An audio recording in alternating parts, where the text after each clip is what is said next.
Big ബോസിന്റെ പുതിയ സീസണുകൾ ഇന്ത്യയിലെ വിവിധ ഭാഷകളിൽ ആരംഭിക്കാൻ തുടങ്ങുകയാണ്. ബിഗ് ബോസ് തമിഴ് പതിപ്പ് 8ാം സീസൺ ഉടൻ വരുന്നു. ഒക്ടോബർ ആദ്യവാരം വിജയ് ടിവിയിലും ഡിസ്നി പ്ലസ് ഹോട്ട്സ്റ്റാറിലും പുതിയ സീസൺ പ്രീമിയർ ചെയ്യും. ആദ്യ 7 സീസണും ഷോ അവതരിപ്പിച്ച ഉലക നായകൻ കമൽഹാസൻ വിരമിക്കൽ പ്രഖ്യാപിച്ചതിനെ തുടർന്ന് മക്കൾ സെൽവൻ വിജയ് സേതുപതിയാണ് ബിഗ് ബോസ് തമിഴ് ഇത്തവണ ഹോസ്റ്റ് ചെയ്യുന്നത്. വിജയ് സേതുപതിയുടെ പ്രൊമോയും പുറത്തു വന്നിട്ടുണ്ട്. ബിഗ് ബോസ് ഷോ അവതാരകനാകാൻ നാട്ടുകാരിൽ നിന്നും അടവുകൾ പഠിക്കുന്ന വിജയ് സേതുപതിയാണ് പ്രൊമോയിലുള്ളത്. ഷോ അവതരണത്തിനായി കാറിൽ പോകുമ്പോൾ നാട്ടിലിറങ്ങി നടന്നാൽ കുറെ ഉപദേശം ലഭിക്കുമെന്ന് ഡ്രൈവർ പറയുന്നതും അതനുസരിച്ച് പച്ചക്കറി മാർക്കറ്റ്, ബസ്, സലോൺ തുടങ്ങിയ ഇടങ്ങളിലെല്ലാം പോയി വിജയ് സേതുപതി ഉപദേശം സ്വീകരിക്കുന്നതാണ് പ്രൊമോ വീഡിയോയിലുള്ളത്. ഇത്തവണ ആളും പുതിയത് കളിയും പുതിയത് എന്നാണ് ഇത്തവണത്തെ ഷോയുടെ ടാഗ് ലൈൻ. അതേസമയം വിജയ് സേതുപതിയുടെ ഷോ ഹോട്ട്സ്റ്റാറുള്ള പ്രതിഫലം ചർച്ചയാവുകയാണ്.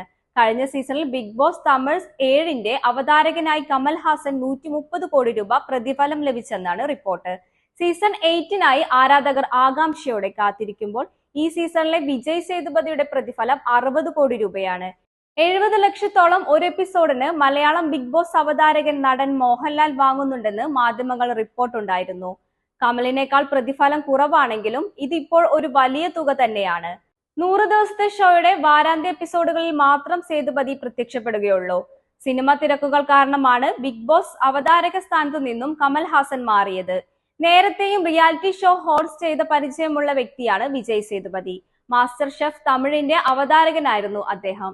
ഈ ഷോ സോണി ലീവിൽ ലഭ്യമാണ്. ഇതിന്റെ അനുഭവത്തിൽ കൂടിയാണ് മക്കൾ സെൽവൻ ബിഗ് ബോസ് തമിഴിലേക്ക് എത്തുന്നത്.